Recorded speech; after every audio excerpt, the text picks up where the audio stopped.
अस्सलाम वालेकुम मेरे प्यारे प्यारे व्यूअर्स, कैसे हैं आप सब। उम्मीद करती हूँ आप सब खैरियत से होंगे। आज वीकेंड था तो मेरे हस्बैंड ने कहा चलो कहीं बाहर लंच के लिए चलते हैं। मैंने कहा ठीक है भाई, जल्दी जल्दी बच्चों को रेडी किया और हम लोग चले गए लंच के लिए। लेकिन मैंने उनसे पूछा नहीं कि हम कहाँ जा रहे हैं, वो हमारे लिए सरप्राइज़ था। और हम आए थे यहाँ अफ़गानी पुलाव खाने। ये रियाद का बहुत फेमस है। यहाँ पर सारे अफ़गानी होते हैं, वो ख़ुद ही अपनी जो इनकी स्पेशल रेसिपी है वही बनाते हैं। कोई इसमें एडिशन नहीं है स्पाइस का। बहुत यमी होता है। मटन का पुलाव होता है, उसके साथ कुछ सीखे वगैरह होती हैं और उसके साथ ये सॉस और सैलेड देते हैं। कैसे है वानिया? अनुरा आप बताइए कैसा है? ये यमी है। यमी है।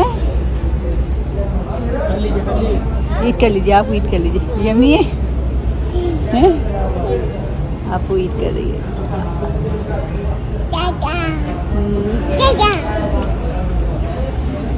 स्पाइसी भी है।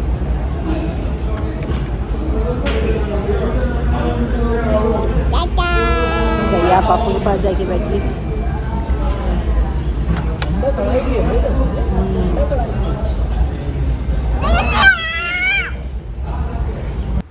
यहाँ पर वैसे नॉर्मली बहुत रश होते हैं। हम थोड़ा लेट आए थे इसलिए क्योंकि ये बैचलर्स का इलाका है, तो यहाँ पर ज़्यादातर बैचलर्स का रश रहता है। फैमिली का यहाँ पे इंतज़ाम नहीं है बैठने का, लेकिन जब कोई फैमिली आती है तो वो साइड पे उसका सेटअप कर देते हैं। हम यहाँ पर अक्सर आते हैं तो वो हमें जानते ही हैं, तो एक कॉर्नर पे हमें वो स्पेस दे देते खाने के लिए, या जो भी फैमिली आती है उनको दे देते हैं। यहाँ पर साइड पर एक स्पेस दे देते हैं। और यहाँ पर बच्चों ने फ़र्स्ट टाइम, बच्चों ने नहीं, वानिया ने फ़र्स्ट टाइम सॉस ट्राई की है। इससे पहले कभी उसने ट्राई नहीं की क्योंकि वो स्पाइसी खाती नहीं। और यहाँ पर ये स्पेशल इनकी रोटी होती है कोई जो साथ में देते हैं इन बोटियों के। ये बोटियाँ मटन की होती हैं या दुम्बे की, मुझे पता नहीं। मेरे हस्बैंड ने मुझे कभी बताया नहीं क्योंकि मैं मटन और दुम्बा दोनों ही नहीं खाती हूँ। लेकिन उन्होंने मुझे कभी बताया नहीं किस चीज़ की बोटियाँ अच्छी होती, तो मैं लेमन डाल के कभी कभार खा लेती हूँ। लेकिन इनका पुलाव बहुत अच्छा होता है, वानिया को भी बहुत अच्छा लगता है। स्पाइसी नहीं होता है, बच्चे भी आराम से खा सकते हैं। इसके साथ सॉस बहुत अच्छी होती है। हमने तो अपना लंच बहुत इंजॉय किया, बहुत मज़े का था। और फिर जो बचा था फिर वो हमने राइस को पार्सल करवा रहे थे क्योंकि वेस्ट होता है, तो इससे बेहतर है आप पार्सल करवा लीजिए। इसके बाद हम आ गए थे लूलू, और ये सारे गोल्ड के सेट हैं। यहाँ पर गोल्ड शॉप पर लगी हुई थी ऑफ़र, बहुत ज़बरदस्त सी डिज़ाइनिंग देखें कितनी अच्छी है। लग नहीं रहा है कि ये गोल्ड है, लग रहा है कि आर्टिफिशियल है, लेकिन बहुत ही खूबसूरत थे। यहाँ पे डायमंड पे जो है बहुत अच्छी ऑफ़र लगी हुई थी, तो मैंने कहा चलो देखते हैं। तो मैंने काफ़ी इयररिंग्स और देखी थी, मैं उसकी वीडियो नहीं बना पाई। और ये देखिए कितने हैवी हैवी सेट है। यहाँ पर कोई ऐसी चीज़ नहीं है कि चोरी हो जाएंगे या किसी चीज़ का डर। बहुत ही अच्छी डिज़ाइनिंग थी। और जॉय एलुकास पे भी बहुत अच्छी सेल लगी हुई थी, और कुछ इंस्टॉलमेंट पे उनका पहले से बुक करवा सकते हैं। कुछ गोल्ड वगैरह तरह की ऑफ़र थी, वो मैं सही से देख नहीं पाई ना। मेरे हस्बैंड गए थे अंदर, मैं बच्चों को देख रही थी, तो मैं गई नहीं क्योंकि लुलु में बहुत ज़्यादा रश था। क्योंकि वहाँ पर चल रही थी ऑफ़र, हमें ये बात पता नहीं थी कि वहाँ पर कुछ ऑफ़र लगी हुई है। हम तो ऐसे ही चले गए थे, लेकिन वहाँ पे बहुत ज़्यादा रश था ऑफ़र की वजह से। और ये देखिए 99 में लगे हुए थे पॉट, लेकिन इतना अच्छा नहीं थी, क्वालिटी इसकी हैवी नहीं थी, वरना मैं ज़रूर ले लेती।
यहाँ पे बच्चों ने अपना डोनट एंजॉय किया। उसके बाद हमने कहा चलो ऊपर चलते, क्योंकि नीचे सारा जो है ग्रॉसरी सेक्शन है, और जो है सेकंड फ्लोर पर जो है फूड कोर्ट भी है और इलेक्ट्रॉनिक आइटम्स भी हैं इनके।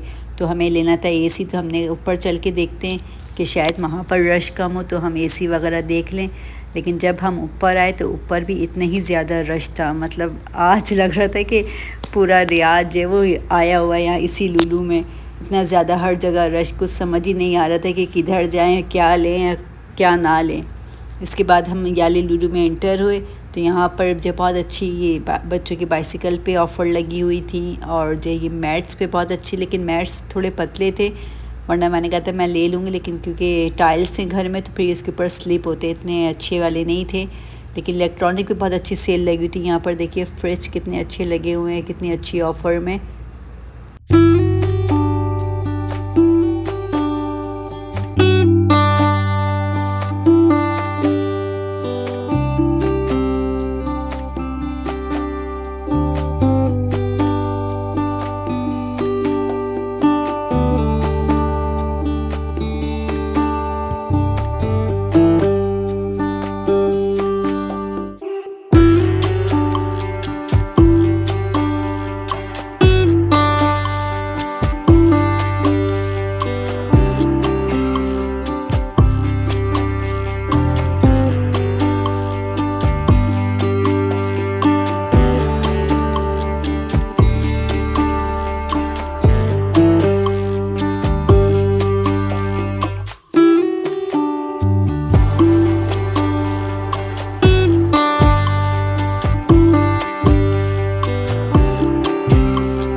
मेरे हस्बैंड ने कहा तुम एसी चेक कर लो कि कौन सा लेना है तो मैं बुक करवा दूंगा। अभी हम लेके जा नहीं सकते क्योंकि बहुत ज़्यादा रश है, वो ख़ुद ही डिलीवर कर देंगे फिर 2-3 दिन में।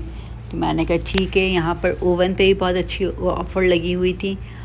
जिसको लेना हो, मतलब जिसको इलेक्ट्रॉनिक्स लेना हो ज़रूरी हो, वो तो इस टाइम पे ले सकता है, क्योंकि इतना ज़्यादा रश था कि आपको समझ ही नहीं आ रहा था कि आप क्या लेना चाह रहे हैं, आपको क्या लेना है। ना कोई बात करने वाला था, ना कुछ बताने वाला था।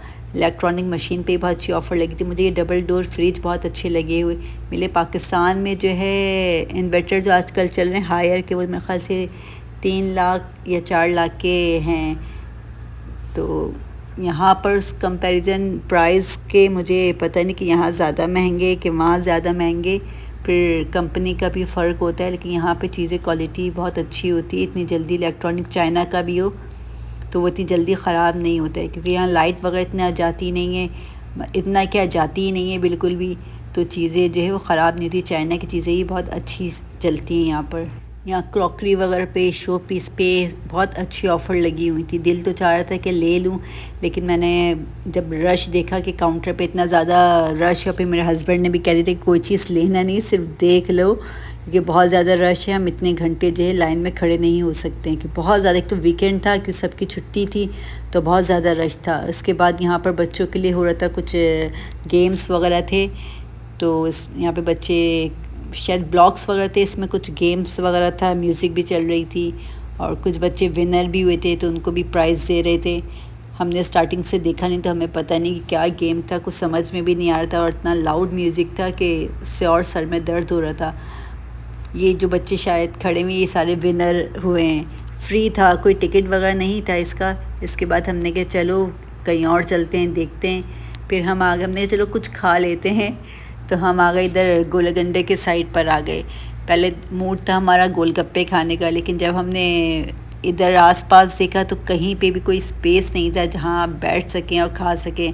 फिर हमने कहा कि गोलगप्पे खाने के लिए प्रॉपर एक प्लेस होना चाहिए जहां पर आराम से खा सकें, क्योंकि गोलगप्पे इतने तमीज़ से तो खाए जाते नहीं, जितनी भी आप तमीज़ से खा लें, लेकिन वो उसका वाटर लाजमी गिरता ही है, तो उसके लिए एक जगह चाहिए। फिर बच्चों के साथ तो वैसे ही मुश्किल हो जाता है इसको खाना। तो हमने कहा ठीक है चलो गोलगंडे ही ले लेते हैं, काफ़ी दिन से नहीं खाया है, दिल भी चाह रहा था देख के उसको, ठंडा ठंडा तो यम्मी लग रहा था, कलरफुल सा। तो मैंने जो है रेम्बो फ्लेवर का जो है इनसे कहा कि आप मुझे बना के दे दीजिए। एक इनका काला खट्टा कुछ फ्लेवर का होता है, और ऑरेंज फ्लेवर का था, स्ट्रॉबेरी का था।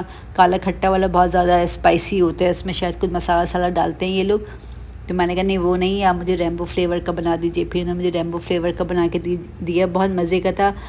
लेकिन मैंने सिर्फ अपने लिए लिया था। लेकिन अनूरा ने ये फ़र्स्ट टाइम ट्राई किया था और आप इसकी एक्साइटमेंट देखिए कि वो किसी को भी खाने नहीं दे रही थी, कहती सिर्फ मैं ही खाऊंगी, अकेले मुझे ही दे दो ये।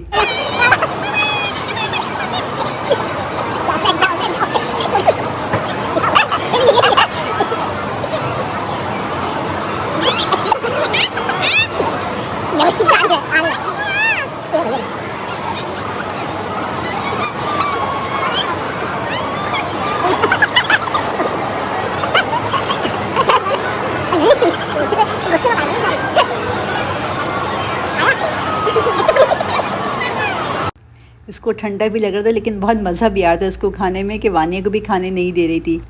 आई होप आप लोगों को ये ब्लॉग अच्छा लगेगा। मिलते हैं नेक्स्ट ब्लॉग में, जब तक के लिए अपना ख्याल रखिएगा। बाय बाय, अल्लाह हाफिज़।